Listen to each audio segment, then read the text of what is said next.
এক সময়ের কথা, একজন জেলের একটা ছোট্ট পুত্র ছিল। সে ভাবল যে আমি আমার বাবার মতোই মাছ ধরব। তখন সে একটা লাঠি নিল, তাতে দড়ি বাঁধল, আর সেই দড়ির মুখে যে কাঁটা বিঁধে থাকে তাতে চারা ঝুলিয়ে জলে ফেললো আর বসে থাকলো। কিছু সময় পরে জলে একটি তরঙ্গ দেখা গেল। ও বুঝতে পারলো খুব বড় একটা মাছ ফাঁদে পড়েছে। ও বল প্রয়োগ করলো, সেটা টানার চেষ্টা করলো। মাছও বল প্রয়োগ করলো, আর শেষে যেটা হলো সেই দড়ি ছিঁড়ে গেল আর মাছ বেঁচে পালিয়ে গেল। দেখুন, ও অনেক চেষ্টা করলো কিন্তু অসফল হলো। কখনো অধিক বল প্রয়োগ করলো, আবার কখনো কম বল, কিন্তু কিছুতেই সফল হলো না। ও পঞ্চমবার প্রচেষ্টা করলো, না বেশি বল প্রয়োগ করলো না কম, ততটাই বল প্রয়োগ করলো যতটা পর্যাপ্ত, ঠিক ততটাই বল যতটা বল সেই মাছ প্রয়োগ করলো। আর শেষ পর্যন্ত জীবনে প্রথমবার ও মাছ ধরতে সফল হলো। এবার এই কথার সারমর্ম কি? ভারসাম্য। এটাই হলো জীবনের সবথেকে বড় নিয়ম। আমাদের সবার জীবনে সমস্যা রয়েছে, কখনো মন দিয়ে ভেবে দেখবেন। জীবনে যদি কোনো ক্ষুদ্র সমস্যা বা ছোট সমস্যা থাকে আর সেটা সমাধান করার জন্য আপনি বেশি চেষ্টা করছেন, তাহলে তার দ্বারা সমাধান হয় না, বরং আরো বিপদ বেড়ে যায়। যখন কোনো বড় সমস্যা থাকে আর আপনি কম চেষ্টা করতে থাকেন, তখন সমাধান হয় না, তা চলতেই থাকে। শুধু এটাই হলো ব্যাপার। জীবনের সমস্ত সমস্যার একটা ভারসাম্য বজায় রাখা, যদি এটা আপনি শিখে ফেলতে পারেন, জীবনটা আপনার হাতের মুঠোয় থাকবে। আসুন আমার সাথে ভালোবেসে বলুন, রাধা রাধা। আপনি কখনো কোনো বাজকে নিজের বাসা বানাতে দেখেছেন? এই বাজ যখনই কোনো বাসা বানায় তখন উঁচু গাছের ডালে বা কোনো পর্বতের শিখরে বাসা বানায়, অনেক উচ্চতায়, আর সেখানে তার সন্তানও জন্মগ্রহণ করে। যখন এই সন্তানেরা জন্মায় তখন এই বাজ খুবই ভালোবেসে এবং খুব সাবধানে এদের পালন পোষণ করে। নিজের ঠোঁট দিয়ে তাদের ঠোঁটে খাবার পরিবেশন করে। কিন্তু যেই সেই সন্তানেরা হৃষ্টপুষ্ট হয়ে যায় এবং সেই কথা বাজ নিজে বুঝতে পেরে যায়, সেই বাজ নিজেই সেই বাসা ছিন্ন ভিন্ন করে দেয়। সেই সন্তান যাদের সবেমাত্র ডানা গজিয়েছে, কিভাবে উড়তে হয় তারা জানে না, সেই সন্তানগুলিকে উচ্চতা থেকে ঠেলে দেয়। সেই সন্তান প্রথমে ভয়ভীত হয়ে যায়। তারা সামনে মৃত্যুকে দেখতে পেয়ে ভয়ের কারণে তাদের ডানা ঝাপটাতে থাকে, আর সেই প্রক্রিয়াতেই সেই সন্তানগুলি উড়তে শুরু করে দেয়। এবার এই ঘটনায় আমরা কি শিক্ষা পেতে পারি? এটাই, যদি আপনি মাতা পিতা হন তাহলে নিজের সন্তানকে অবশ্যই স্নেহ করুন, কিন্তু তাদেরকে নিজের আঁচলের তলায় বেঁধে রাখবেন না। যদি আপনি চান আপনার সন্তান জীবনে উন্নতি করুক, তাহলে নিজের মুঠো থেকে তাদের স্বতন্ত্র করে দিন। এই সংসারে সংঘর্ষ করতে দিন। সেই সন্তান নিজেই বুঝতে পারবে যে জন্মের সময় পাওয়া ডানা কি করে ব্যবহার করতে হয়। আর আপনার চোখের সামনে আপনার সন্তান এই আকাশে উড়তে থাকবে। তাহলে আসুন আমার সাথে ভালোবেসে বলুন, রাধা রাধা। কখনো কোনো চাতককে দেখেছেন? একটা চাতক বর্ষার জন্য অপেক্ষা করে। সেই বর্ষার জলে নিজের তৃষ্ণা নিবারণ করে, নয়তো সারা বছর তৃষ্ণার্ত থেকে যায়। ও আকাশের দিকে তাকিয়ে থাকে আর অপেক্ষা করে যে কবে বর্ষা হবে আর কবে আমি আমার তৃষ্ণা নিবারণ করব। সেখানে অন্যদিকে একটি কাক বা একটা পায়রা, এরা কি করে? যেখানে জল পায় পান করে নেয়, যেখানে খাবার পায় খেয়ে নেয়, আত্মীয় স্বজন বন্ধু বান্ধব যাকেই পায় তার সাথে সময় কাটায়, খাবার খায় আর চলে যায়। এবার এদের মধ্যে মিল কোথায় আর পার্থক্য কোথায়? দুজনের কাছেই ডানা রয়েছে, দুজনেই উড়তে পারে। এই আকাশ হলো ওদের, খাবারের দানা ওদের। পার্থক্য হলো তাদের অভিলাষায়, পার্থক্য হলো তাদের আকাঙ্ক্ষায়, পার্থক্য জীবন যাপনের ধরনের। এবার যত বেশি আকাঙ্ক্ষা থাকবে, যত দামি জীবন যাপন করার ইচ্ছে থাকবে, তত বেশি কষ্ট আপনাকে সহ্য করতে হবে। আবার অন্যদিকে জীবন যত সরল হবে, জীবন যাপন যত সরল হবে, সমস্যা ততটাই কম হবে। তাই সবসময় চেষ্টা করবেন আপনার মানসিকতা এবং আপনার জীবন যেন সরল হয়। ভালোবাসতে থাকুন। যদি কেউ আপনাকে ভালোবাসে, তাকেও আপনি ভালোবাসা ফিরিয়ে দিন। তাদের সাথে কথা বলুন, কিছু তাদের কথা শুনুন, কিছু নিজের কথা বলুন। দেখবেন সকল তাপ উত্তাপ দূর হয়ে গেছে। এটাই তো হলো জীবনের সারমর্ম। তাই প্রেমে থাকুন, ভালোবাসুন, আর ভালোবেসে আমার সাথে বলুন রাধা রাধা। একবার একজন সাধক ওনার শিষ্যদের একটা কাজ দিলেন। একটা দুর্লভ জড়িবুটি নিয়ে আসতে বললেন। এতটাও কঠিন কাজ সেটা ছিল না, কারণ সকল শিষ্য জানতেন যে এই দুর্লভ জড়িবুটি কোথায় পাওয়া যায়। পর্বতের শিখরে। কঠিন কাজ কোনটা? সেখানে পৌঁছনোর সেই পথ, যা ছিল কাঁটায় জর্জরিত, পাথরে পরিপূর্ণ, যেখানে পিছলে পড়ার আশঙ্কা রয়েছে এবং গভীর ক্ষত পেতে পারে সবাই। এবার বেশ কয়েকজন শিষ্য গেলেন। তার মধ্যে কয়েকজনই সেই জড়িবুটি নিয়ে আসতে পারলেন। কারণটা কি ছিল? কিছু শিষ্যের মনোযোগ ছিল শুধুমাত্র লক্ষ্যের দিকে, অর্থাৎ পর্বতের সেই শিখরে। কিছু শিষ্যের মনোযোগ ছিল পথের এই সংকটগুলির ওপর। কিছুজন নিজের সমস্ত মনোযোগ, সমস্ত শক্তি কেন্দ্রীভূত করলেন শুধুমাত্র লক্ষ্যের দিকে। বাকিরা মনোনিবেশ করলেন এই সংকটের থেকে নিজেকে বাঁচাতে। কিন্তু যাদের মনোযোগ শুধু লক্ষ্যের দিকে ছিল, শুধু তারাই জড়িবুটি নিয়ে আসতে পারলেন। কারণ কি ছিল? একটা সহজ ব্যাপার যা আমাদের বুঝতে হবে। আমরা যদি লক্ষ্যে পৌঁছতে চাই, তাহলে বিপদের সম্মুখীন তো আমাদের হতেই হবে, আর কোনো বিকল্প নেই। যন্ত্রণাও হবে, পায়ে কাঁটাও হয়তো ফুটতে পারে, হয়তো পড়েও যেতে পারেন, হয়তো রক্তপাতও হতে পারে। কিন্তু তার সাথেই সাফল্য অর্জনের যে আনন্দ, সেটাও পাওয়া যায়। সেই জন্য নিজের মনোযোগ সবসময় লক্ষ্যের দিকে রাখুন, পথের সেই বিপদগুলির দিকে নয়। সত্যি কথা বলতে, এই বিপদ এটা কিছুক্ষণের, আজ আছে কাল নাও থাকতে পারে। কিন্তু যদি লক্ষ্যকে প্রাপ্ত করতে পারেন, তাহলে তার আনন্দ আপনার সাথে সারা জীবন রয়ে যাবে। তাহলে লক্ষ্য প্রাপ্ত করুন আর আমার সাথে ভালোবেসে বলুন রাধা রাধা।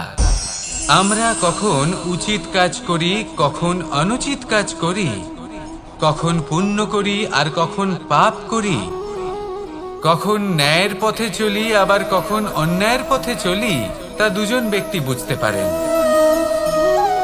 পরমাত্মা আর অন্তরাত্মা।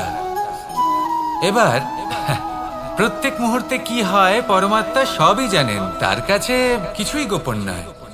কিন্তু প্রত্যেক মুহূর্তে আপনার কি করা উচিত, সেটা উনি এসে আপনাকে বলতে পারবেন না। সেই জন্য আমাদের ভেতরে অন্তরাত্মা আছে, আমাদেরই চেতনার একটি অংশ। একবার চোখ বুঝে দেখুন, অন্তরাত্মার মধ্যে নিমজ্জিত হয়ে ভাবুন আর বোঝার চেষ্টা করুন। এই অন্তরাত্মা সবসময় আপনাকে শুভ কাজ করার জন্য প্রেরিত করেন আর অশুভ কাজ করা থেকে বিরত করেন। এই অন্তরাত্মার কথা মানতে থাকুন, পরমাত্মা সবসময় আপনার কাছেই পাবেন। আসুন আর আমার সাথে ভালোবেসে বলুন রাধা রাধা। মানুষের জীবনে দুই ধরনের আবেগ থাকে যা চিরকাল তার সাথে বসবাস করে। প্রথম স্বপ্ন, দ্বিতীয় অজুহাত। মানুষ হাজার হাজার স্বপ্ন দেখতে পারে, আমাকে এই কাজ করতে হবে, আমাকে ওখানে ঘুরতে যেতে হবে, আমায় জীবনে এই অসম্ভব কাজ বাস্তবায়িত করে দেখাতে হবে, আদি ইত্যাদি। এবার ঠিক যেমন স্বপ্ন দেখেন, সেইভাবে অজুহাতও খুঁজে নিয়ে আসেন। আমি এই স্বপ্ন পূরণ করতে পারলাম না, কারণ আমাকে কেউ সাহায্যই করলো না, কারণ আমি দুর্বল হয়ে পড়েছিলাম, কারণ আমার কাছে সময়ই ছিল না, আদি ইত্যাদি। এবার সাফল্য এবং অসফলতার মাঝখানে এই ধরনের সংঘর্ষ হতে থাকে। সাফল্য তখন লাভ করা সম্ভব যখন আপনার স্বপ্ন আপনার অজুহাতের থেকে অনেক বড় হয়, আর অসফলতা তখন পাবেন যখন আপনার অজুহাত আপনার স্বপ্নের থেকে অনেক বড় হয়। আপনি যদি সাফল্য লাভ করতে চান, তাহলে চেষ্টা করতে থাকুন, পরিশ্রম করুন। যদি অসফল হন তাহলে ভয়ভীত হওয়ার কোনো প্রয়োজন নেই। নিজের ভুল বুঝুন, তাকে শুধরে নিন, আবার চেষ্টা করুন। কিন্তু যদি নিজের জীবনে অজুহাত নিয়ে আসেন, তখন স্বপ্ন কখনো পূরণ হবে না। আসুন আমার সাথে ভালোবেসে বলুন, রাধা রাধা। এমন কিছু রয়েছে মানুষের মনে, তাদের জীবনে এমন এক আবেগ যা সর্বজন বিদিত, যা সবাই জানেন যে উপস্থিত আছে। সেটাকে আমরা সমস্যা বলে থাকি। এমনিতে আমরা সকলেই জানি যে এমন কোনো গৃহ নেই যেখানে মৃত্যুর ছায়া পড়েনি, এমন কোনো বৃক্ষ নেই যার দ্বারা ওষুধ তৈরি সম্ভব নয়, এমন কোনো অন্ন নেই যা সময়ের সাথে বিষ বা অমৃতে পরিণত হতে পারে। এবার এই সমস্যাগুলি কোনো ব্যক্তির জন্য সমস্যা হতে পারে, কিন্তু নিজে থেকে এরা কোনো সমস্যাই নয়। এরা আসে আমাদের সাহায্য করতে, আমাদের কিছু শেখাতে। আপনি নিজেই দেখুন, পর্বতের শিখর থেকে কোনো এক পাখি পড়ে গিয়ে নিজের প্রাণ ত্যাগ করলো। সেটা কখন সম্ভব? যখন সেই পাখি ওড়ার চেষ্টাই করে না। তখন যখন কোনো ব্যক্তি জলে পড়ে যান এবং ডুবে গিয়ে নিজের প্রাণ হারান, এর সম্ভাবনা কখন বেশি থাকে? যখন সেই ব্যক্তি সাঁতার কাটার চেষ্টাই করেন না। তখন এই সমস্যা প্রত্যেকের জীবনে থাকবেই, কিন্তু এটা মনে রাখা প্রয়োজনীয় যে কোনো সমস্যা পরিস্থিতির কারণে সমস্যা হয়ে ওঠে না। এই পরিস্থিতি যখন আমাদের সামনে আসে, আমাদের তা কঠিন মনে হয়। আমরা নতমস্তক হয়ে পড়ি, ভয়ভীত হয়ে পড়ি, তার সম্মুখীন হতে পারি না। তখন তা সমস্যার রূপ নেয়। দৃঢ় হয়ে দাঁড়িয়ে থাকুন সাহসের সাথে, এই পরিস্থিতিগুলির সম্মুখীন হন। দেখবেন সমস্যা কখন সাফল্যে পরিণত হবে আপনি জানতেই পারবেন না। আসুন আমার সাথে ভালোবেসে বলুন, রাধা রাধা। সময় যা সবকিছুকে সমান করে দিতে পারে, যা সব থেকে বেশি শক্তিশালী, সব থেকে বড় সম্পত্তি, সব থেকে বড় শিক্ষক এবং সব থেকে বড় সুযোগ। এই সময় যখন ভালো যায় তখন তা আপনাকে আমিত্বে মত্ত করে তোলে, অহংকারে নিমজ্জিত করে দেয়। আর যখন খারাপ হয় তখন দুঃখের সাগরে নিজের প্রতি ঘৃণাবোধে নিমজ্জিত করে। তাই এই সময় যা এত শক্তিশালী এক সম্পত্তি, এত মহান একটি ধন, তাকে এমনি এমনি নষ্ট হতে দেবেন না। এই সময়ের সাথে কি করবেন, কিভাবে করবেন তা ভাবতে গিয়ে এবং করতে গিয়ে সময় নষ্ট করবেন না। যদি আপনি এই সময় নষ্ট করেন, তাহলে সময়ও নিশ্চিত করবে যে আপনার সাথে কি করা উচিত। তাই সময়ের সদ্ব্যবহার করুন আর আমার সাথে ভালোবেসে বলুন, রাধা রাধা। আমরা সকলে শক্তি অনুভব করতে চাই। এবার যদি আপনাকে জিজ্ঞেস করা হয় যে সবথেকে বেশি শক্তির অনুভব কোথা থেকে করা সম্ভব, তখন কেউ কেউ বলবেন পুষ্টিকর আহার গ্রহণ করলে, ব্যায়াম করলে, কেউ বলবেন ধন লাভ করলে, বন্ধুদের থেকে, পরিবারের থেকে, আদি ইত্যাদি। এইভাবে আপনি শক্তির অনুভব অবশ্যই করতে পারেন, কিন্তু সবথেকে বেশি শক্তির অনুভব যদি আপনি করতে চান তাহলে তা পাবেন শুধু একতার দ্বারা, সংগঠনের দ্বারা। যদি আপনাকে উদাহরণ দিই, নিজের এই হাতটাকে দেখুন, 5টা আঙুল রয়েছে। কোনো একটা বস্তুকে নিজের একটা আঙুল দ্বারা তুলে ধরার চেষ্টা করে দেখুন, বড়ই কষ্ট হবে। তখন আপনি বুঝতে পারবেন যখন এই 5টি আঙুল একত্রিত হয় তখন কোনো কাজ কতটা সহজ হতে পারে। এটাই হলো শক্তি, একতার। সব থেকে ভালো উদাহরণ যদি আপনাকে দিই, তাহলে বাঁশি। এই বাঁশি থেকে অত্যন্ত মধুর সুর নির্গত হয় যা সবার মন প্রসন্ন করে দেয়। এই কথা সত্যি, কিন্তু এই বাঁশি আমি একটা বা দুটো আঙুল দিয়ে বাজাতে পারবো না। আমাকে প্রত্যেকটা আঙুল ব্যবহার করতেই হবে, তবেই এর থেকে মধুর সুর নির্গত হবে যা সকলকে প্রসন্ন করবে, ঠিক কিনা?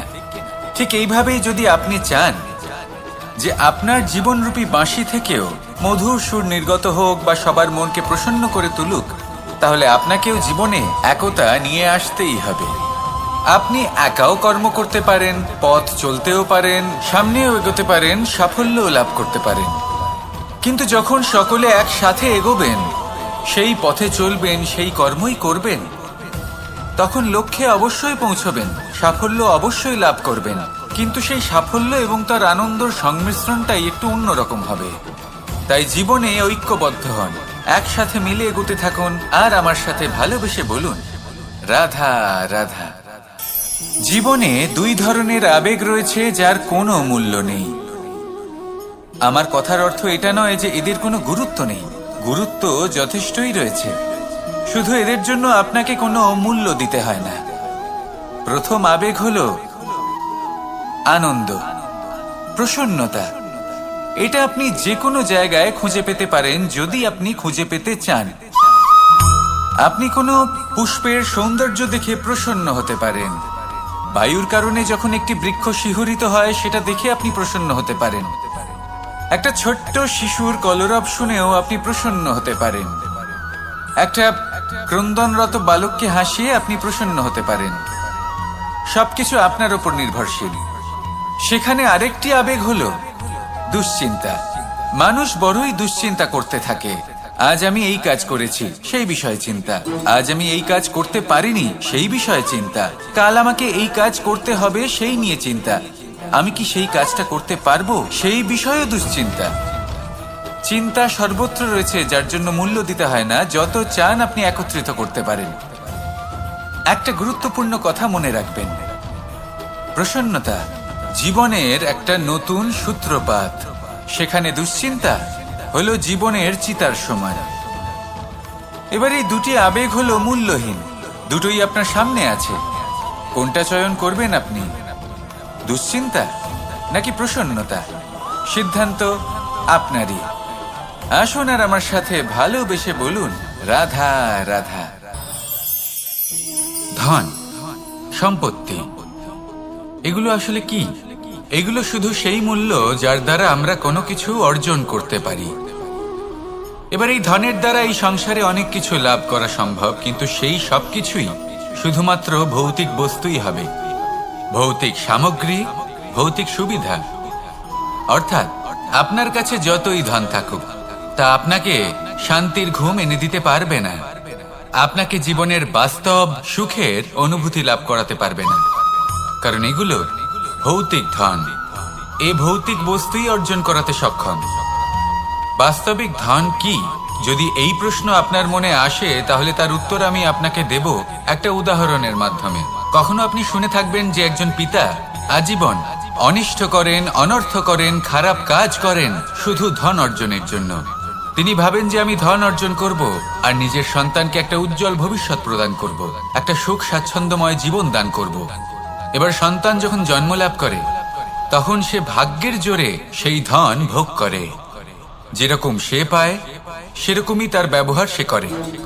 কখনো আপনি এটাও দেখে থাকবেন যে সেই সন্তান সমস্ত ধন নষ্ট করে ফেলে, আর সেই পিতা যিনি সমস্ত ধন সঞ্চয় করেছেন, যিনি সেই ধনের প্রভু, আজ সেই ধনের প্রহরী হয়ে রয়েছেন। এবার এরকম কেন হয়? এরকম তখনই হয় যখন সেই পিতা বুঝতেই পারেন না যে তার জীবনের আসল ধন কি। সেই আসল ধন তার সন্তানকে সে দিতেই পারে না। যদি পিতা তার সন্তানকে কর্মের জ্ঞান দিতে পারেন, উচিত কোনটা অনুচিত কোনটা সেই শিক্ষা দিতে পারেন, সংস্কারের প্রকৃত শিক্ষা দিতে পারেন, তবে সেটা ধনের থেকে অনেক বেশি গুরুত্বপূর্ণ। এটাই হলো জীবনের বাস্তব ধন। আপনি সেই কথা তো অবশ্যই শুনে থাকবেন, কুসন্তান হলে ধন সঞ্চয় করে কি হবে, সুসন্তান হলে ধন সঞ্চয় করে কি হবে।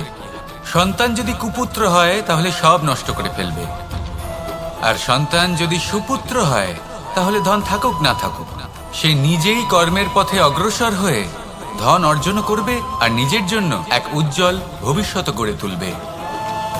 তাই সন্তানকে সম্পদ দেওয়ার আগে কর্মের জ্ঞান দান করুন, সুশিক্ষা দিন, কারণ এটাই হলো জীবনের প্রকৃত ধন। আসুন আর আমার সাথে ভালোবেসে বলুন, রাধা রাধা।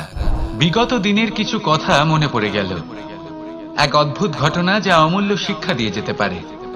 বিষয় হলো যক্ষের সাথে যুধিষ্ঠিরের কথোপকথন।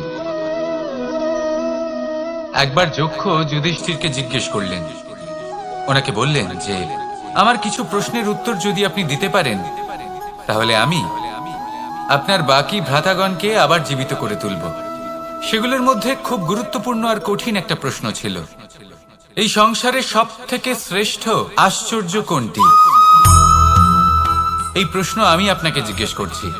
এবার কেউ বলবেন স্বর্ণ দ্বারা নির্মিত লঙ্কা, এটি হলো সংসারের সব থেকে বড় আশ্চর্য।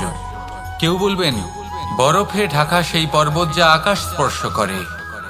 কেউ বলবেন সেই সমুদ্র যার গভীরতা মাপা অসম্ভব ব্যাপার। কেউ বলবেন সেই বায়ু যা আমরা দেখতে পাই না, কিন্তু তা আমাদের জীবন দান করে।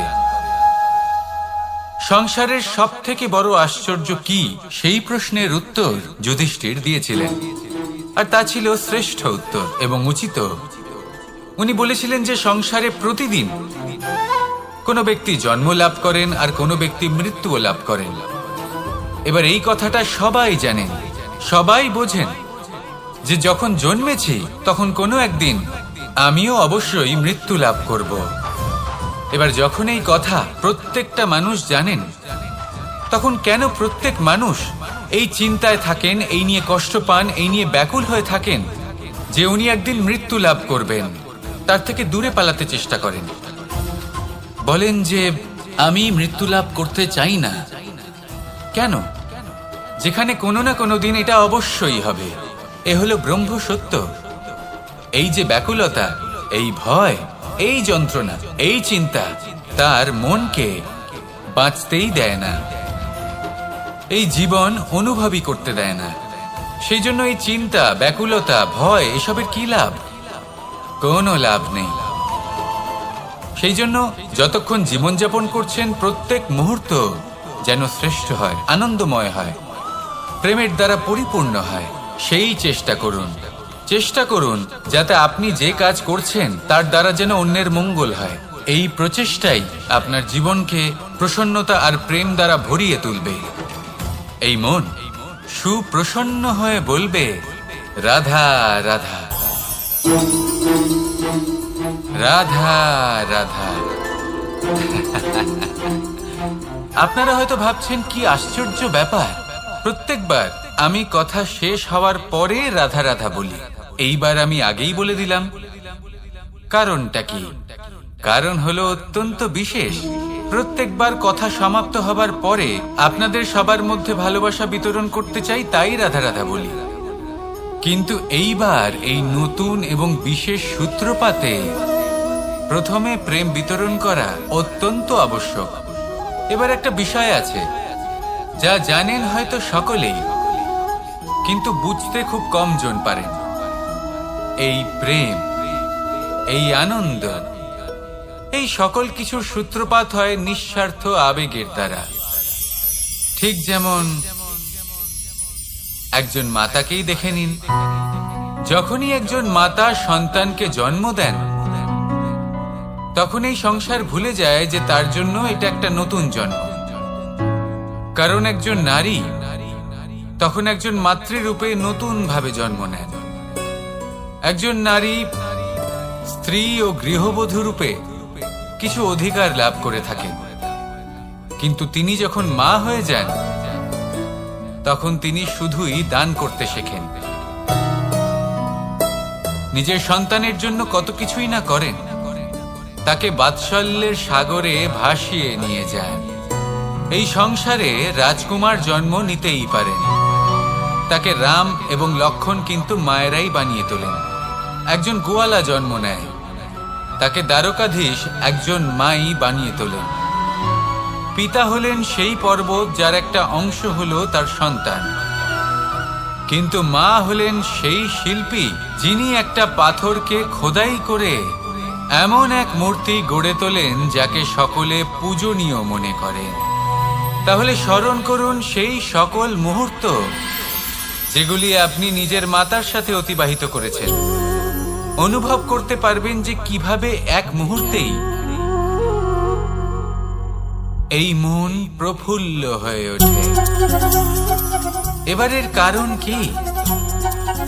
এর কারণ হলো এই জীবনের আসল দ্বারই হলো মমতা।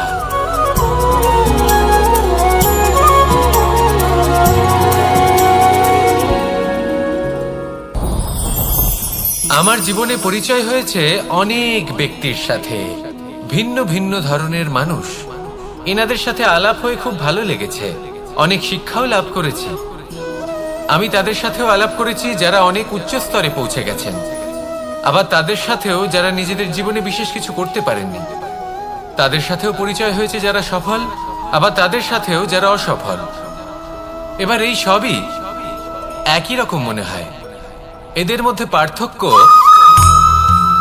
শুধুই মানসিকতা। যখনই কোনো অসফল ব্যক্তির সাথে পরিচয় হয়েছে, তখনই দেখেছি তাদের কাছে সবসময় একটা অজুহাত রয়েছে যে কেন তারা সফল হতে পারেননি। কখনো তারা দোষ দিয়ে থাকেন তাদের ভাগ্যকে, তাদের পরিস্থিতিকে, দোষারোপ করতে থাকেন তাদের মাতা পিতাকে, আত্মীয়দের, বন্ধু বান্ধবদের। কোনো না কোনো অজুহাত সবসময় এদের কাছে থাকে যে কেন তারা সফল হতে পারেননি। সেখানেই যখন সফল ব্যক্তির সাথে পরিচয় হয়, তাদের কাছে সবসময় একটা কারণ থাকে যে কিভাবে এই সমস্যাগুলির ঊর্ধ্বে উঠে সাফল্য লাভ করা যায়। আর সেই কারণ হলো যে যাই হয়ে যাক না কেন, সাফল্য লাভ করতেই হবে। যতই সংঘর্ষ করতে হোক না কেন, যতই সমস্যা আসুক না কেন, সফল আমাদের হতেই হবে। এটাই পার্থক্য মানসিকতার। সত্যি কথা বলতে, আপনার আজকের এই মানসিকতা হলো আপনার আগামী ভবিষ্যতের ইমারতের ভিত। এই মানসিকতা যতটা প্রবল হবে, যতটা শুভ হবে, আপনার ভবিষ্যৎ ততটাই বিশাল এবং সুন্দর হবে। তাহলে সমস্যার উপর নয়, সাফল্যের উপর মনোযোগ কেন্দ্রীভূত করুন, জীবনে এগোতে থাকুন, আর আমার সাথে ভালোবেসে বলুন, রাধা রাধা।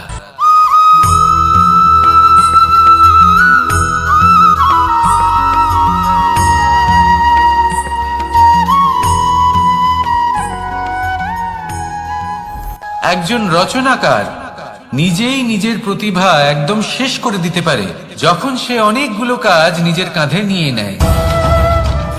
একটা গুরুত্বপূর্ণ কথা সবসময় মনে রাখবেন, আজ আপনি যেখানেই থাকুন না কেন, যেমনই যে কোনো স্থানেই থাকুন না কেন, এর পেছনে আপনার আকাঙ্ক্ষার একটা বিশাল ভূমিকা রয়েছে। কিন্তু মনে রাখবেন, আপনাকে শিখতে হবে যে কখন আর কিভাবে নিজের উচ্চাকাঙ্ক্ষাগুলিকে লাগাম পরাতে হবে, কারণ এটা অত্যন্ত আবশ্যক। তাই আসুন আর আমার সাথে ভালোবেসে বলুন, রাধা রাধা। অনেক সময় আমরা জীবনে অনেক মানুষকে এমন বলতে শুনে থাকি যে আমি অসফল হয়েছি কারণ আমার সময় ভালো যাচ্ছিল না। আমি এই জিনিসটা লাভ করতে চাইছিলাম কিন্তু করতে পারলাম না কারণ আমার সময়টা ভালো যাচ্ছিল না। আমি আমার জীবনে ওই মহান কাজটা করতে চাইছিলাম কিন্তু করতে পারলাম না। কেন? কারণ আমার সময়টা ভালো যাচ্ছিল না। কিন্তু যে মুহূর্তে ভালো সময় আমার জীবনে আসবে, আমি সব কিছু প্রাপ্ত করব। এমন প্রায় প্রত্যেকেই বলেন। আসুন একটা কথা বোঝা যাক। একজন মালিকে দেখুন, সে প্রত্যেক দিন গাছের সেবা করে, তাকে জল দেয়, তার যত্ন আত্তি করে। কেন? প্রত্যেক দিন সেই গাছ ফল দেয় না। সঠিক সময় এলে তবেই সেই গাছ ফল দেয়, কিন্তু প্রত্যেক দিন মালি তার সেবা করে, তাকে যত্ন করে। শুধুমাত্র তখন করে না যখন সেই গাছ ফল দিতে সক্ষম। আর যদি মালি গাছের যত্ন প্রতিদিন না করে, তাহলে হয়তো সেই গাছ ফল দিতেই পারবে না। এটাই হলো আমাদের জন্য একটা শিক্ষা। যখন সময় আমাদের জন্য অপেক্ষা করে না, তখন আপনি সময়ের জন্য কেন অপেক্ষা করছেন? ভালো সময়ের জন্য অপেক্ষা করবেন না। ভালো এবং শুভ কর্ম দ্বারা ভালো সময়কে নিজের কাছে টেনে আনুন। নিরন্তর কর্ম করুন, পরিশ্রম করতে থাকুন। শুভ সময় আপনা থেকেই আপনার কাছে আসবে। আসুন আমার সাথে ভালোবেসে বলুন, রাধা রাধা। মানুষের এই সংসারে জীবনযাপন করার জন্য কিছু জিনিসের প্রয়োজন পড়ে। এমন কিছু আবেগ, এমন কিছু বস্তু আছে যেগুলো তার প্রয়োজন হয়। কিন্তু সব থেকে বেশি যে জিনিসটা তার প্রয়োজন হয় সেটা হলো সম্মানের। আমাদের ভালো লাগে যখন কেউ আমাদের সম্মান করে। আমরা কাউকে সম্মান করলে তারও সেটা ভালো লাগে। কিন্তু আপনি দেখবেন যে সংসারে বেশিরভাগ মানুষ দুটি মাপদণ্ডের ভিত্তিতে সম্মান করেন, হয় বয়স দেখে করেন বা উপার্জন দেখে। অর্থাৎ সেই ব্যক্তি কতটা উপার্জন করেন। এবার ভেবে দেখুন, এটা আবশ্যক নয় কারোর বয়স যদি বেশি হয় তার বুদ্ধিও ততটাই বেশি হবে। আবশ্যক এটাও নয় যে কোনো ব্যক্তি যদি অত্যন্ত ধনী হন বা তার মনও নির্মল হবে বা তিনি সৎকর্ম করবেন বা এমন কোনো কর্ম করবেন যাতে উনি সম্মান লাভ করতে পারেন। হতে পারে উনি ধনী কিন্তু দুশ্চরিত্র। সেই জন্য বয়স বা উপার্জন দেখে কোনো ব্যক্তিকে সম্মান করবেন না, কর্ম দেখুন। যদি গভীরভাবে ভেবে দেখেন তাহলে দেখবেন যদি কোনো মানুষ কোনো সৎকর্ম করেন তাহলে তার প্রতি হৃদয় থেকে সম্মান জাগ্রত হয়। এটাই হলো সেই সম্মান যা অর্জন করতে হবে। বয়স আজ আছে, কাল আরো বৃদ্ধি পাবে। উপার্জন আজ আছে, কাল সেটা কমে যেতেও পারে। কিন্তু যদি আপনি নিরন্তর শুভকর্ম করতে থাকেন তাহলে আপনি মৃত্যুর পরেও অমর হয়ে থাকবেন। আসুন আমার সাথে ভালোবেসে বলুন, রাধা রাধা।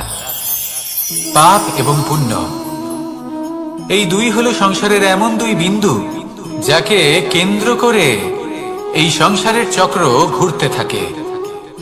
আমরা যদি কোনো কর্ম বিচার করি হয় পুণ্য নয় পাপের দৃষ্টিভঙ্গি দিয়ে, এটা হয় পুণ্য না হলে পাপ। কিন্তু এই পাপ এবং পুণ্য এই দুই নির্ভর করে প্রত্যেক মানুষের ওপর, তার চিন্তাধারা, তার পরিস্থিতির ওপর। ধরুন এমন একজন মানুষ যিনি অনেক দিন ধরে বনে পথ হারিয়েছেন, অনেক দিন হয়তো উনি কোনো খাবার খাননি। এবার এমন পরিস্থিতি চলে এসছে যে এবার যদি উনি খাবার না খান তাহলে হয়তো জীবিতই থাকবেন না। আর এমন অবস্থায় ওনার সামনে যদি কোনো প্রাণী আসে তাহলে তাকে শিকার করা এটা কিন্তু তার কাছে পাপ নয়, এটা তো জীবিত থাকার একমাত্র উপায়।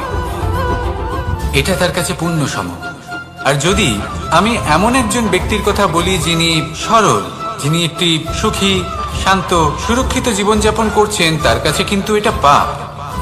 এইরকমই এই সংসারে ভিন্ন ভিন্ন পরিভাষা আছে পাপ এবং পুণ্যের।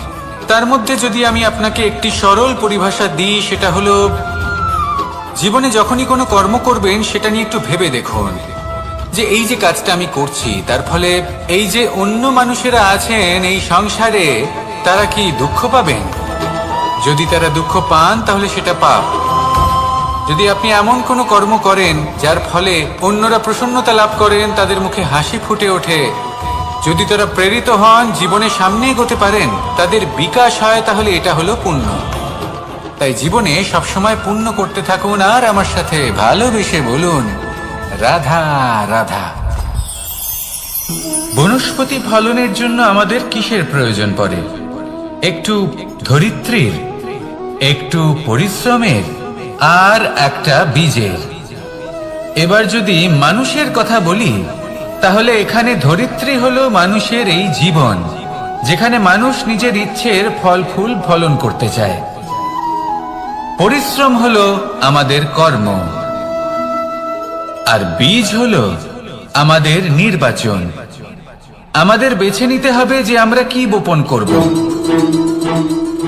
আম নাকি ফণি মনসা। এর মধ্যে আমরা কি পেতে চাই? রসালো ফলের ফলন চাই নাকি কাঁটার ফলন চাই, তা আমাদের উপর নির্ভরশীল। কিন্তু একটা কথা ঠিক, লক্ষ্য যেমনই হোক না কেন, জীবন যেমনই হোক না কেন, যদি আপনি লক্ষ্যের দিকে এগোতে থাকেন তাহলে কর্মের সাথে খামখেয়ালি আচরণ করতে পারবেন না। যদি আপনি এমন করেন তাহলে এটা আপনাকে একটা অনুচিত লক্ষ্যে পৌঁছে দেবে, সেটা কিন্তু নিশ্চিত। সবসময় এটা মনে রাখবেন, কর্মের সাথে খামখেয়ালি হবেন অর্থাৎ কর্মফলও আপনার সাথে খামখেয়ালি হবে। তাহলে নিষ্ঠার সাথে কর্ম করতে থাকুন আর নিজের লক্ষ্যকে প্রাপ্ত করুন। আর আমার সাথে ভালোবেসে বলুন, রাধা রাধা। অগ্নি, চতুর্থ তত্ত্ব, সব থেকে বেশি গুরুত্বপূর্ণ কিন্তু তার থেকেও বেশি ভয়াবহ। কখনো অগ্নিকে নিয়ন্ত্রিত রূপে উনুনে জ্বলতে দেখেছেন? এই অগ্নি আমাদের খাবার বানাতে সাহায্য করে, যা আমাদের শক্তি প্রদান করে। কিন্তু এই অগ্নি যখন বিচলিত হয়ে, অনিয়ন্ত্রিত হয়ে কোনো বনের আগুন হয়ে ওঠে, তখন মহা বিনাশ ঘটে যায়। আপনারই অন্তরের ঊর্জা হলো এই অগ্নি। এটা আপনার শক্তিও, আপনার ক্রোধও। একে ব্যবহার কিভাবে করবেন তা আপনারই হাতে। যদি কোনো ব্যক্তি নিজের অন্তরের এই ঊর্জাকে ব্যবহার করেন শক্তির রূপে, তাহলে সে বিকাশ ঘটাতে পারে, নির্মাণ ঘটাতে পারে। কিন্তু যদি কোনো ব্যক্তি তার অন্তরের ঊর্জাকে বিধ্বংসী অস্ত্র বানিয়ে ফেলেন, তাহলে নিশ্চিত রূপে মহা বিনাশ ঘটতে পারে, যাতে বিনাশ তারও অবশ্যই হবে। অনেক বছর পূর্বে এমনই এক আগুনের দ্বারা এই সুন্দর পৃথিবীর নির্মাণ হয়েছিল। আর অনেক বছর পূর্বে এমন এক আগুনেই সমস্ত জীব এবং সংসার বিলুপ্ত হয়ে গেছিল। এবার আপনি আপনার অন্তরের ঊর্জা দ্বারা বিনাশ ঘটাতে চান নাকি নির্মাণ ঘটাতে চান, সেই সিদ্ধান্ত আপনারই। আসুন আমার সাথে ভালোবেসে বলুন, রাধা রাধা। কখনো কখনো এমন হয়, আমরা আমাদের বাড়ির উঠোনে বীজ বপন করি, আর তা বিকশিত হয় একটা সুন্দর বৃক্ষে। তার শাখাগুলি প্রতিবেশীর বাড়ি পর্যন্ত পৌঁছয়। ফলের বর্ষণ প্রতিবেশীর বাড়িতেও হয়ে থাকে। আর আমরা ভাবি গাছ আমরা উৎপন্ন করব, আর ফল খাবেন আপনারা। এই কেমন কথা হলো? আপনাকে এই কথা বুঝতে হবে যে এসব হলো ভৌতিক বস্তু, সাংসারিক বস্তু। কখনো নিজের বাড়ির বাগানে ভালোবাসার গাছ বপন করে দেখুন। তার শাখাও প্রতিবেশীর বাড়ি পর্যন্ত পৌঁছবে, ফলের বর্ষণ সেখানেও হবে। কিন্তু সেই ফল চাইতে আপনাকে যেতে হবে না, সেই ফল দ্বিগুণ মাত্রায় আবার আপনার কাছেই ফিরে আসবে। তাই নিজের বাড়িতে আর নিজের মনে ভালোবাসার গাছ উৎপন্ন করুন। এই জীবন প্রসন্ন হয়ে বলবে, রাধা রাধা।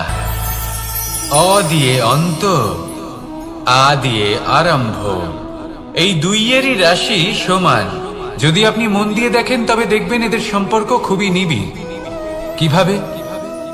যখন কোনো কিছু শুরু হয়, এটা নিশ্চিত হয়ে যায় যে তা সমাপ্তও হবে। আরম্ভই যদি না হয়, তার সমাপ্তও হবে না। যা আরম্ভ হয়েছে তার সমাপ্তি হলো অবশ্যম্ভাবী। এটাই হলো প্রকৃতির নিয়ম, একে এড়ানো যায় না। এবার এই কথা আমরা সকলে জানি। এবার মানুষ কি ভাবে যে সমাপ্তির পরে কি হতে পারে, এর উত্তর তাদের কাছে নেই। তাদের উচিত অন্য কোনো বিষয় ভাবা যা বেশি গুরুত্বপূর্ণ। এবার মানুষ এটা জানে না যে মৃত্যুর পরে কি হতে পারে, কিন্তু এই কথা অবশ্যই জানে যে জন্ম থেকে মৃত্যু পর্যন্ত এই সময়, যাকে আমরা জীবন বলে থাকি, এই সময় আমরা কর্ম করতে পারি। এই কথা তো আমরা জানি। তাহলে এমন কি কর্ম করা যেতে পারে যা আমাদের সমাপ্তির পরও আমাদের প্রাসঙ্গিক করে রাখতে পারে, এই বিষয়ে ভাবা উচিত। যে জন্মগ্রহণ করেছে তার মৃত্যু হবেই, এটা সাধারণ বিষয়। কিন্তু ইতিহাস আজও সেই সকল মানুষজনকে স্মরণ করেন যাদের এই সংসার তাদের মৃত্যু নয়, বরং তাদের জীবনকালে যে কর্ম তারা করেছেন তার দ্বারা মনে রাখেন। সেই কর্মের কারণে এই সংসারে তাদের নাম, তাদের কর্ম, তাদের ব্যক্তিত্ব, তাদের কীর্তি অমর হয়ে থাকে এবং থাকবে। আপনার কাছে এতটা সময় নেই যতটা আপনার মনে হচ্ছে আপনার কাছে আছে। সেই জন্য যত শীঘ্র সম্ভব শ্রেষ্ঠ কর্ম করুন, যতটা পারবেন ততটা অধিক সুকর্ম করুন। এই সংসারে নিজেকে অমর করে তুলুন আপনার মৃত্যুর পরেও। আর আমার সাথে ভালোবেসে বলুন, রাধা রাধা। উমা, এ কি? আমি কখন থেকে এখানে অপেক্ষা করছি, হাত পেতে দাঁড়িয়ে রয়েছি যাতে একটা ফল আমার হাতে এসে পড়ে এবং সেটা আমি খেতে পারি। কখন থেকে অপেক্ষা করছি, কিন্তু সেটা হচ্ছেই না। এবার আপনি বলবেন যে এসব কি বলছি, এ কি অদ্ভুত কথা বলছি। যদি ফল খেতে হয় তাহলে আমাকে বৃক্ষে চড়তে হবে, ফলের কাছে পৌঁছতে হবে, তবেই তো ফল পাবো। এবার এটা অত্যন্ত সহজ ব্যাপার, কিন্তু এই বিষয়টা আপনি নিজের জীবনের প্রসঙ্গে ভেবে দেখুন।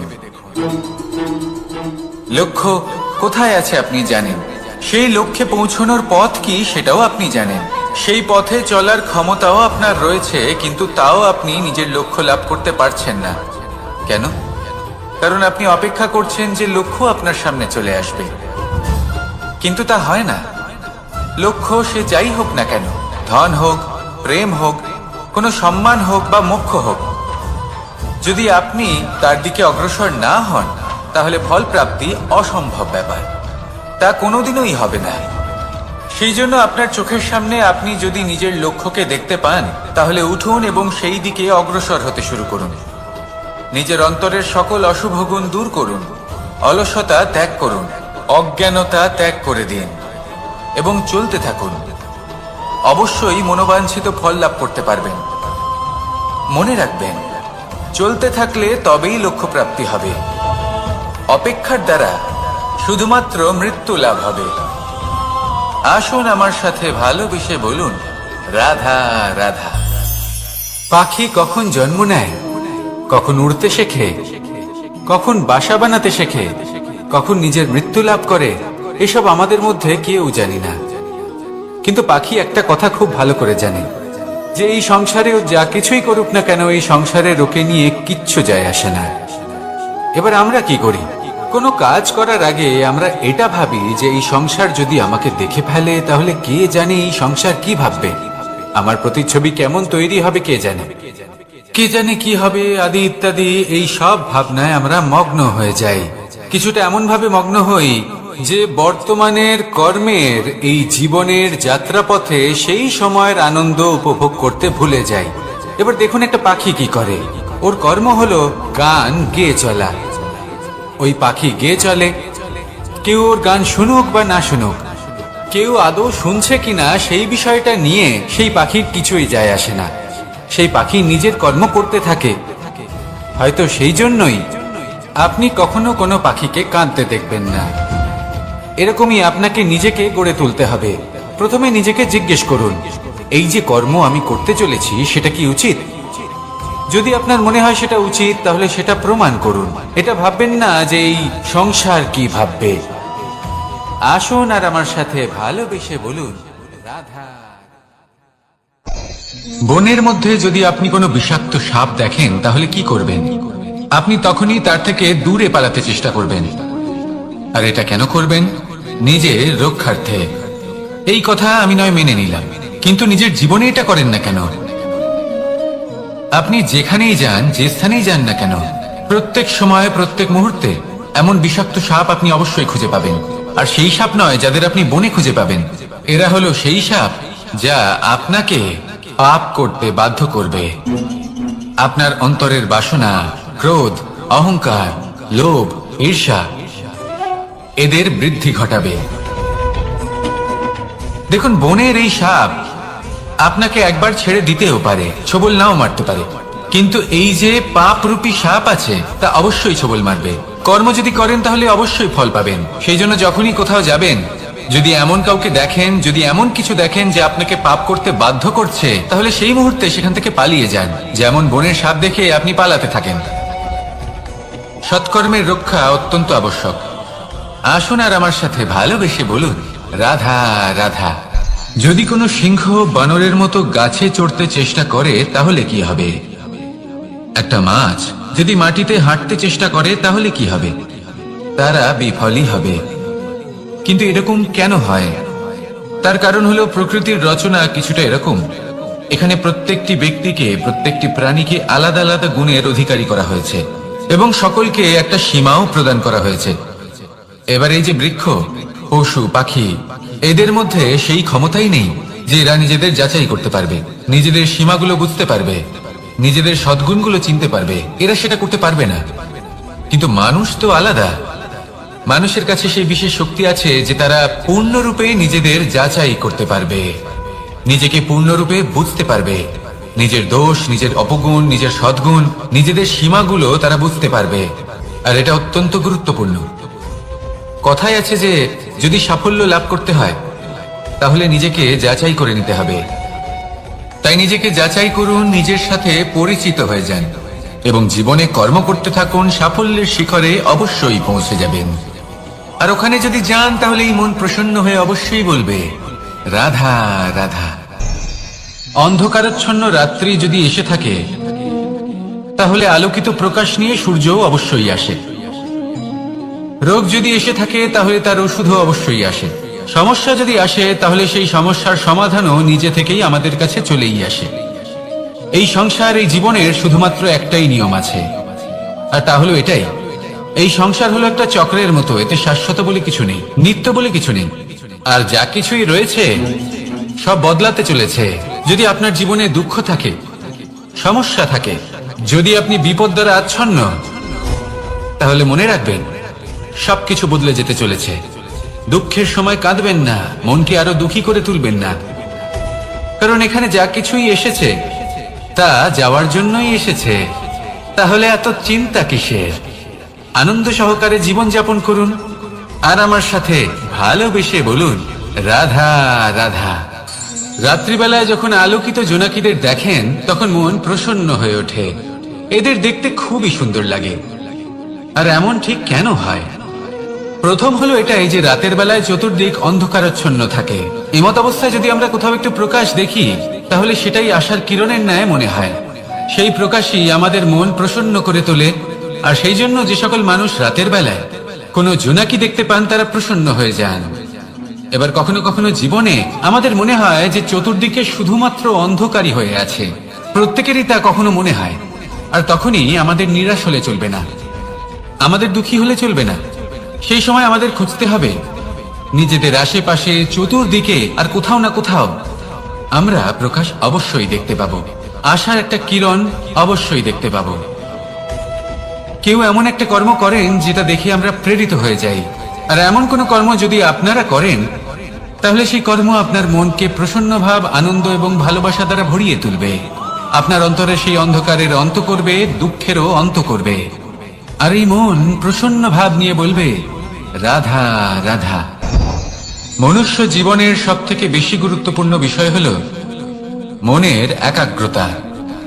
এই সংসারের যে কটি মহান কার্য সম্পাদন হয়েছে তা হলো মনের এই একাগ্রতার একমাত্র ফল। আপনি অবশ্যই দেখে থাকবেন, অনেক ছোট বড় নদী যা বয়ে চলে তাদের সামনে একটা বাঁধ নির্মাণ করা হয় সেই সব নদীর জল সঞ্চয় করতে। বাঁধ হয়ে গেলে প্রয়োজন মতো বা মনের ইচ্ছে মতো তাকে ব্যবহার করা সম্ভব। এবার এটাই আমাদের মনের সাথেও সম্ভব।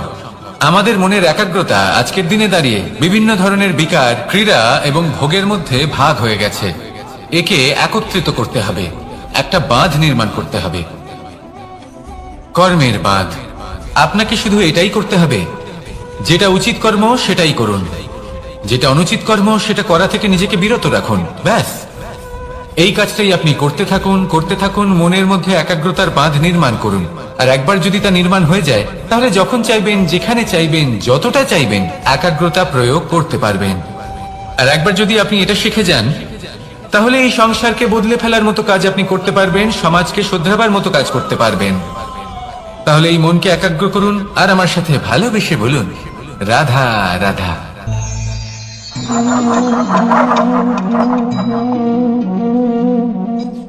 কোন ব্যক্তিকে নিশ্চয়ই দেখেছেন যিনি নিজে কাঠ কাটার এই কাজে নিপুণ এবং অভিজ্ঞ। এবার আপনারা দেখবেন যে তার মনোযোগ সমস্ত কাঠের ওপর থাকে না, তার মনোযোগ থাকে শুধুমাত্র একটা কাঠের ছোট্ট একটি অংশের ওপর, যেখান থেকে তার টুকরো করা হচ্ছে। কিন্তু সেটা উনি কেন করেন? যদি এটা উনি না করেন, তাহলে সেই কাঠ সঠিক পদ্ধতি এবং তাড়াতাড়ি কাটা যাবে না। জীবনেও তাই হয়ে থাকে। আপনি হয়তো কোনো লক্ষ্য স্থির করেছেন, বা পথ নির্বাচন করেছেন, বা কাজ স্থির করেছেন যেটা আপনি করেই ছাড়বেন। তাহলে নিজের সম্পূর্ণ মনোযোগ শুধুমাত্র তার উপর কেন্দ্রীভূত করুন। যদি আপনার মন এদিক ওদিক তাকাতে থাকে, অস্থির হয়ে পড়ে, বিচলিত হয়ে পড়ে, যদি তা হয়ে থাকে, তাহলে আপনি অবশ্যই অসফল হবেন।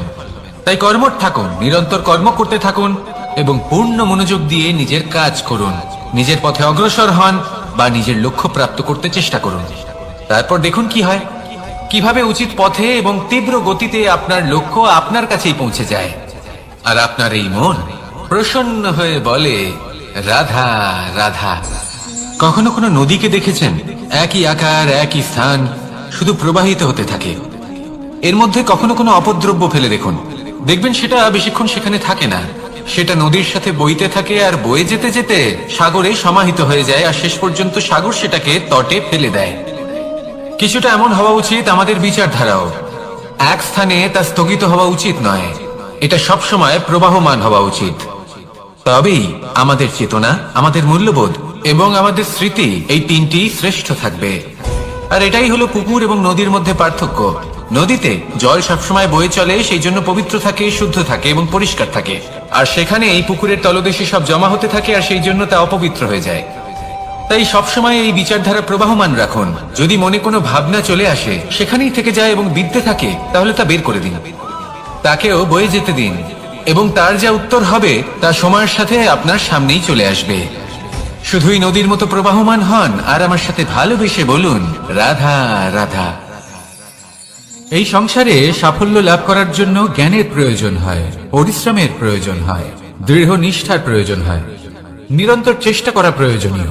কিন্তু আরো কিছু আছে যা অত্যন্ত প্রয়োজনীয় এবং গুরুত্বপূর্ণ। তা হলো ভালো বন্ধু। তাদের থাকা অত্যন্ত প্রয়োজনীয়। যদি ভালো বন্ধু থাকে, তাহলে সময় এলে তারা ঢাল হয়ে আপনাকে সুরক্ষা করবেন। সময় এলে অস্ত্রের মতো শত্রুকে সংহারও করবেন। যদি তিনি জ্ঞানী হন, তাদের মধ্যে সদ্গুণ থাকে, তাহলে এই সব গুণ আপনার মধ্যেও প্রবেশ করবে। তাহলে সাফল্যের জন্য ভালো বন্ধু পাওয়া অত্যন্ত প্রয়োজনীয়। কিন্তু শুধু বন্ধু কেন, ভালো শত্রুও থাকা প্রয়োজনীয়। এবার আপনি ভাববেন, এ আমি কি বললাম? যদি আপনার জীবনেও ভালো অর্থাৎ শক্তিশালী শত্রু থাকে, তাহলে আপনিও শক্তিশালী হতে থাকবেন। এই শত্রু আপনাকে প্রেরিত করবে আরো বেশি শক্তিশালী হয়ে ওঠার। কখনো কোনো হরিণকে দেখুন, তীব্র গতিতে দৌড়তে থাকে। কেন তীব্র গতিতে দৌড়য়? এই কারণে নয় যে কোথাও তার জন্য মধুর ঘাস অপেক্ষা করে রয়েছে, না। সে এই কারণে তীব্র গতিতে দৌড়য় কারণ সেটা না করলে তার পেছনে একটি সিংহ আছে যে ওকে নিজের ভোজন করে ফেলবে। তাই জীবনে বিপদ, সংকট, এই সবকিছুও হলো অত্যন্ত গুরুত্বপূর্ণ। তার সম্মুখীন হতে শিখুন আর আমার সাথে ভালোবেসে বলুন, রাধা রাধা। আমরা সবাই ফল খাই, কিন্তু আমাদের সেই ফলই প্রিয় হয় যে পরিপক্ক হয়ে ওঠে, যেটা নম্র হয়, আর যে ফল অনেক বেশি মিষ্টি আর সুস্বাদু হয়ে থাকে, যাদের রঙে বাহার দেখা যায়।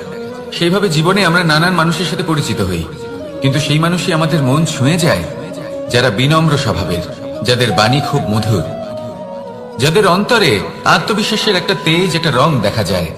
এবার এমন ব্যক্তি আমরা কি করে হব?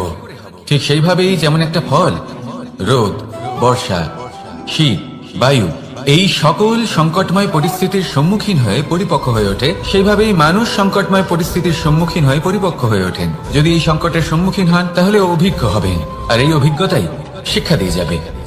এই অভিজ্ঞতা আমাদের শিখিয়ে দেয় যে আমাদের বিনম্র থাকতে হবে। অহংকার করে কোনো লাভ নেই। মধুর বাণীর যে কি মূল্য তা আমরা শিখতে পারি। এই অভিজ্ঞতাই আমাদের বুঝিয়ে দেয় যে উচিত অনুচিত কোনটা, আমাদের দৃষ্টিভঙ্গি তৈরি করে, আর এই দৃষ্টিভঙ্গি দ্বারা আত্মবিশ্বাস জাগ্রত হয়। সেই জন্য জীবনে কখনো বিপদ থেকে দূরে পালাবেন না, সেগুলোর সম্মুখীন হন, অভিজ্ঞতা লাভ করুন, তার থেকে শিক্ষা লাভ করুন, এইভাবেই পরিপক্ক হবেন। আসুন আমার সাথে ভালোবেসে বলুন, রাধা রাধা। ধন সঞ্চয় করা সম্ভব, আর সেই জন্য ধন সব থেকে বেশি মূল্যবান সম্পত্তি নয়। এবার আপনি বলবেন, এ আমি কি বলছি? এই ধন খুব মূল্যবান, আমরা সকলে অর্জন করতে ব্যস্ত। সেটা এই কারণে, কারণ আপনারা জানেন না এই সংসারের সব থেকে বেশি মূল্যবান সম্পত্তি কি। এ হলো সেই সম্পত্তি যা কখনো সঞ্চয় করা সম্ভব নয়। আপনার কাছে যতই ধন থাকুক, তা দিয়ে আপনি স্বাস্থ্য লাভ করতে পারেন, বাড়ি কিনতে পারেন, আদি ইত্যাদি, কিন্তু আপনি যতই ধনী হন না কেন, ফেলে আসা দিনের একটা মুহূর্ত আপনি লাভ করতে পারবেন না।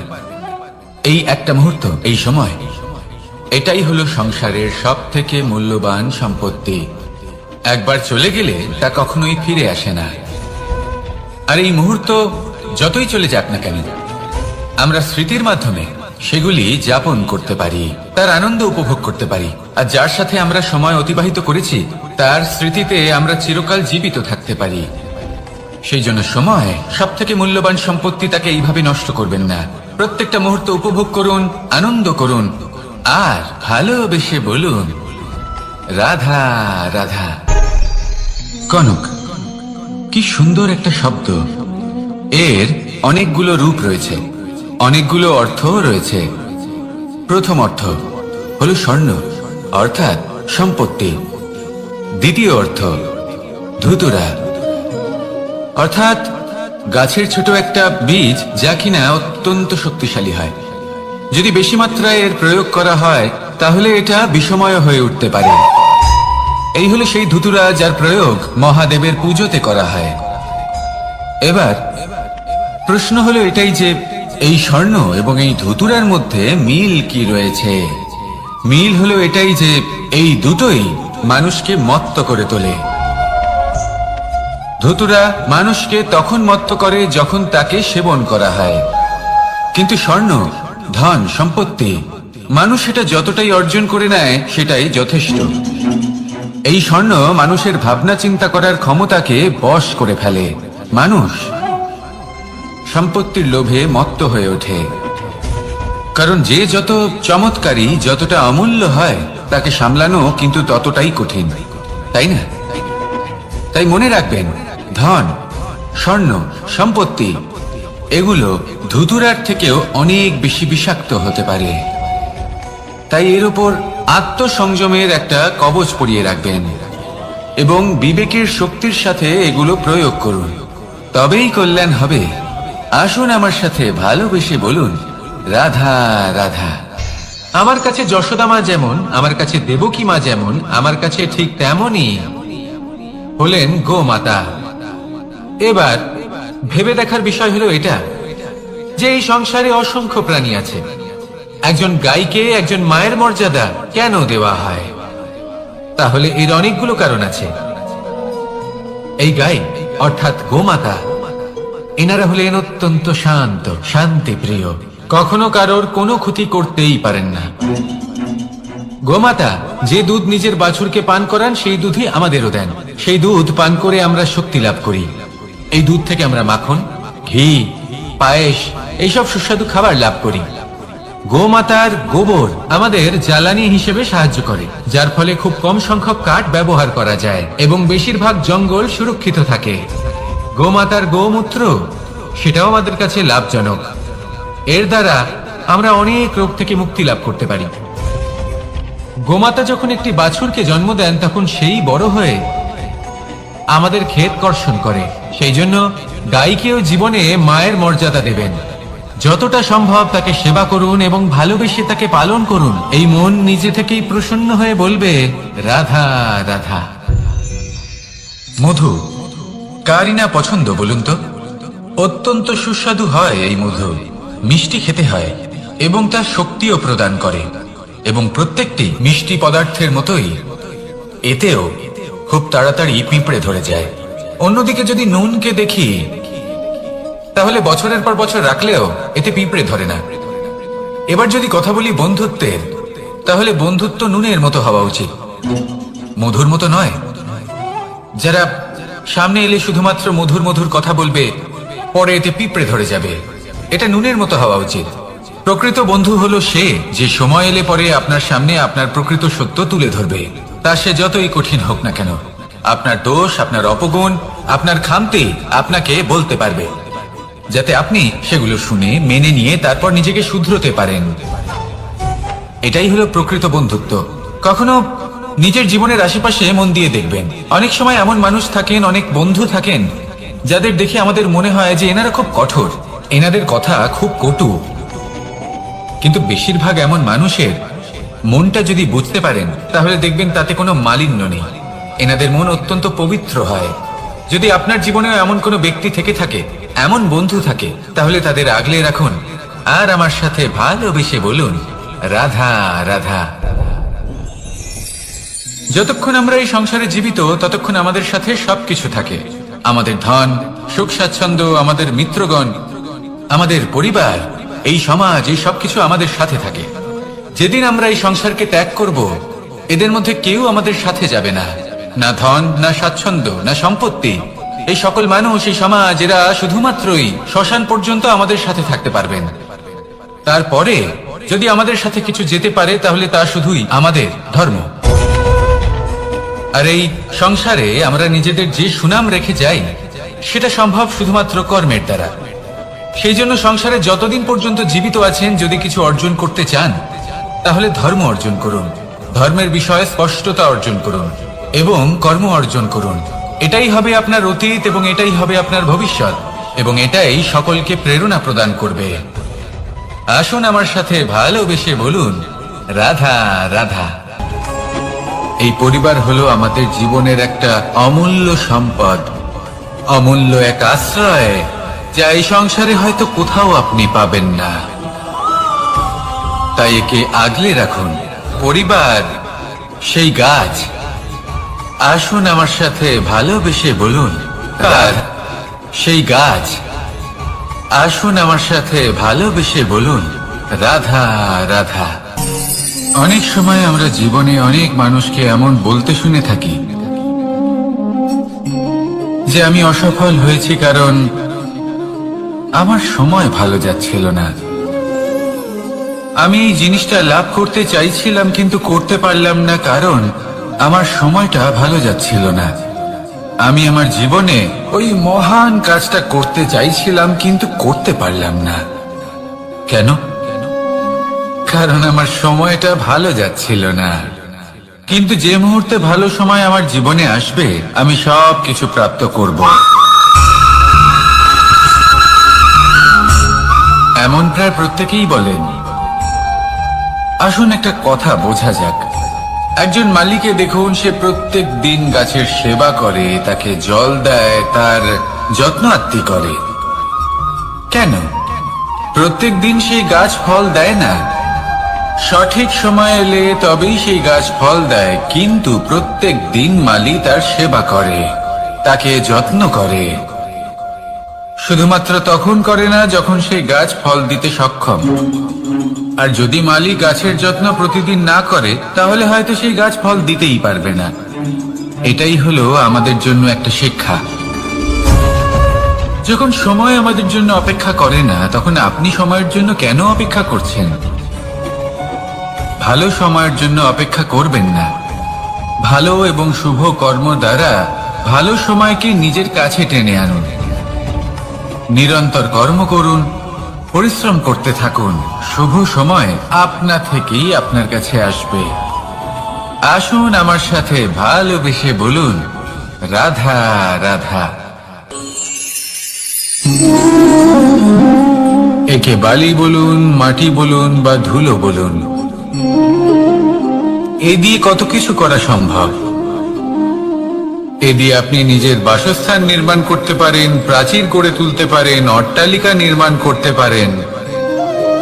কিন্তু যদি এই বালিকে আপনি মুষ্টিবদ্ধ করে রাখতে চান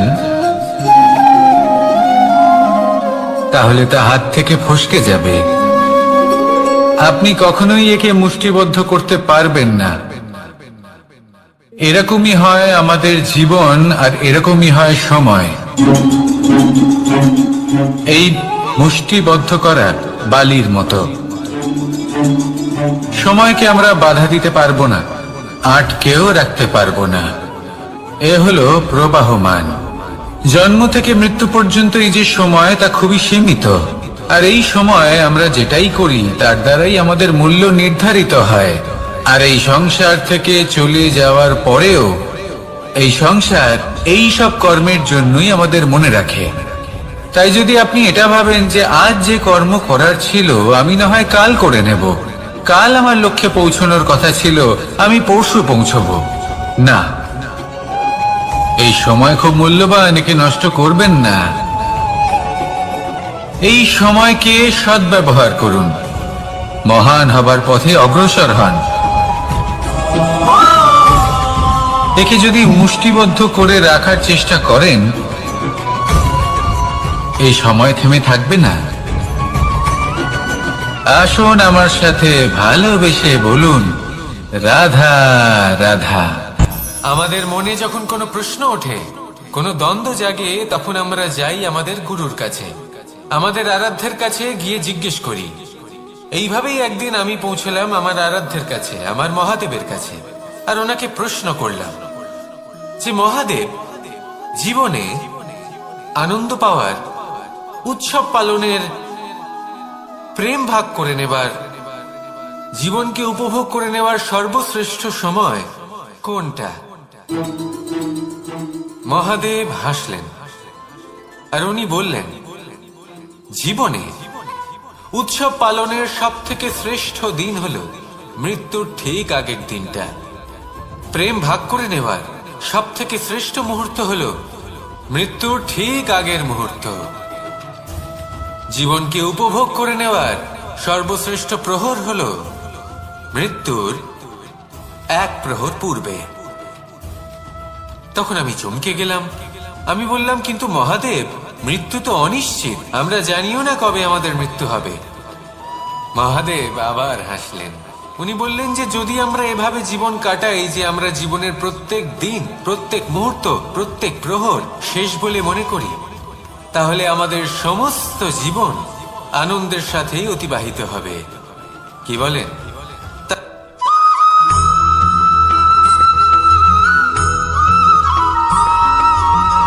এই সংসারে কোনো বস্তু হোক বা ব্যক্তি হোক, তার একার গুরুত্ব কিন্তু খুব বেশি নয়। একটা উদাহরণ হিসেবে বৃষ্টির ফোঁটাকে ভেবে দেখুন। যদি একটি বৃষ্টির ফোঁটা হয় তাহলে তার খুব বেশি গুরুত্ব থাকে না, কিন্তু যখন সহস্র বৃষ্টির ফোঁটা মেঘের মধ্যে দিয়ে ঝরে পড়ে, তখন সেটা বর্ষার রূপ ধারণ করে। সেই বর্ষা যা এই প্রকৃতিকে শান্ত করে। সেইভাবেই পাথরের ছোট টুকরো, তার খুব বেশি গুরুত্ব থাকে না, কিন্তু যখন অসংখ্য পাথরের টুকরো একত্রিত হয় তখন তা পর্বতের আকার ধারণ করে। সেইভাবেই কিছু মানুষ যখন একত্রিত হন তখন তৈরি হয় পরিবার, কিছু পরিবার যখন একত্রিত হয় তখন তৈরি হয় সমাজ, যখন অনেক সংখ্যক সমাজ একত্রিত হয় তখন তৈরি হয় রাজ্য। এবার এই রাজ্যের সবথেকে গুরুত্বপূর্ণ ব্যক্তি হতে পারেন রাজা, কিন্তু তাও সেই রাজা একা কিছু করতে পারেন না। যুদ্ধ লড়ার সময় তারও নিজের সৈন্যদলকে প্রয়োজন পড়ে। কিন্তু এই সংসারে এমন একজন ব্যক্তি আছেন যিনি একাই সব কাজ করতে থাকেন, এবং সেই ব্যক্তি হলেন মা। আমাদের জীবনে একজন পিতার ভূমিকা কিন্তু নিঃসন্দেহে অমূল্য, কিন্তু আমাদের সকলের জীবনে যে ভূমিকা একজন মায়ের তা অন্য কারোর থাকে না। একজন মা একাই সন্তানকে বড় করতে পারেন, সংস্কারী করে তুলতে পারেন, তার জন্য পরিশ্রম করেন। আর এত কিছু কাজ করার পরেও তার কাজের জন্য তিনি প্রশংসা অবশ্য পান না। উল্টে যদি সেই সন্তান অনুচিত পথে চালিত হয়, অনুচিত কর্ম করে, তখন সেই মাকেই অপবাদের পাত্র হয়ে উঠতে হয়। আমাদের জীবনে মায়ের যোগদান কতটা সেটা বুঝুন। আপনাকে বড় করে তোলার জন্য উনি কতটা পরিশ্রম করেছেন সেটা বুঝুন। আজ থেকে, এখন থেকে, এই মুহূর্ত থেকে মাকে সম্মান করতে শিখুন। যখন সময় পাবেন, যখন সুযোগ হবে, তখন তার প্রশংসা করুন, ওনারও ভালো লাগবে। আর মায়ের এই মমতার জন্য, তার এই ভূমিকার জন্য আসুন সবাই মিলে আমরা তাকে প্রণাম করি, আর সকলে মিলে ভালোবেসে বলি, রাধা রাধা।